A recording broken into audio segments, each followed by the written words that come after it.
c'est Marie qui a invité les fidèles à venir ici en pèlerinage. Le pèlerinage s'adresse à tous ceux qui désirent vivre une expérience spirituelle de la rencontre de Dieu.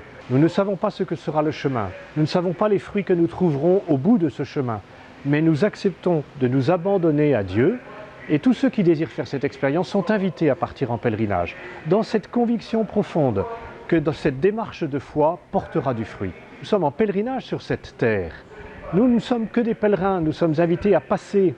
Et donc nous avons toujours à quitter un endroit, quitter des certitudes, quitter des habitudes, quitter des personnes, nous mettre en route pour atteindre un but. Le but ultime de notre pèlerinage, ce sera la communion d'amour avec Dieu lorsque nous serons réunis avec lui.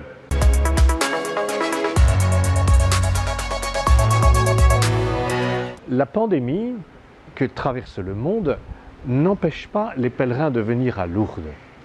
Cette pandémie n'empêche même pas les malades de venir à Lourdes. Lourdes est un lieu qui a mis en place des normes sanitaires extrêmement précises pour permettre à tous de venir. Alors, je les invite vraiment à faire cette expérience. Il ne faut pas avoir peur de venir à Lourdes, c'est un lieu de grâce, c'est un lieu d'espérance et c'est donc un lieu de résilience. Venez à Lourdes, vous y serez accueillis et vous y vivrez une expérience de consolation, une expérience de foi extrêmement forte.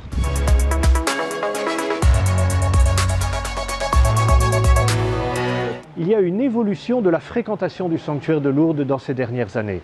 Les pèlerinages organisés par les diocèses, par les grands mouvements nationaux, ont tendance à baisser en nombre. Viennent de plus en plus des groupes plus réduits, organisés, mais surtout, et cette année nous en avons été particulièrement témoins, des pèlerins individuels. Et notre but, c'est que ces milliers de personnes qui tous les jours viennent individuellement, qu'ils entrent comme des visiteurs au sanctuaire et qu'ils puissent sortir après comme des pèlerins, faisant l'expérience à la grotte de la rencontre avec la Vierge Marie.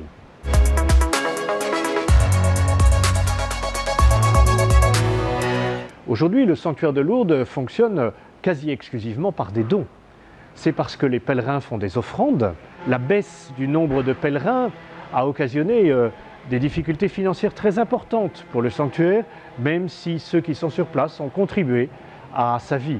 Mais la générosité des donateurs aussi partout dans le monde est un appui fort, si bien que de fait, nous aurons un lourd déficit à la fin de l'année 2020, mais un tout petit peu moins lourd que ce que nous escomptions en raison de la générosité de tous ceux qui se sont manifestés auprès de Lourdes.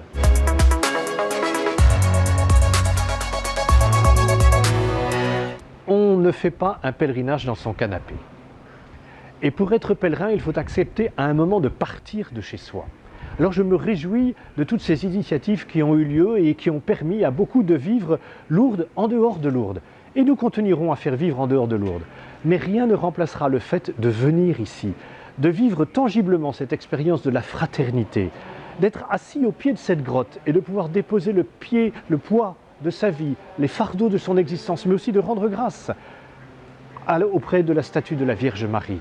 Là, Bernadette et Marie ont fait une rencontre et nous avons à vivre cette rencontre. Elle ne se fera pas uniquement par l'intermédiaire des écrans et c'est pourquoi c'est important de proposer de vivre quelque chose à partir de Lourdes, mais c'est également extrêmement important de venir à Lourdes pour y faire l'expérience de la rencontre de Marie.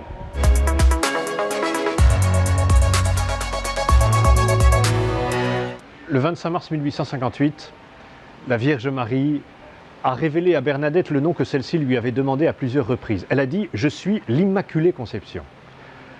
Marie se présente ainsi comme celle qui a été protégée par Dieu, par une grâce de son Fils. Elle a été protégée du péché. Et c'est celle qui nous protège. La grâce que nous pouvons demander à Marie, en déposant notre vie à ses pieds, c'est de vivre la joie de Bernadette. Cette joie qu'elle avait dans la rencontre de Marie. C'est de vivre cette liberté intérieure de Bernadette. La liberté qu'elle avait en disant « Je ne suis pas chargé de vous le faire croire, je suis chargé de vous le dire ». La grâce que nous avons à demander, c'est d'être vrai devant Marie. Parce que Marie est celle qui ne nous juge pas. Elle nous accueille comme une mère accueille son enfant. Et donc c'est cette grâce de la simplicité, cette grâce de la joie profonde et cette grâce de la vérité de notre vie que nous pouvons faire devant la grotte de Massabielle.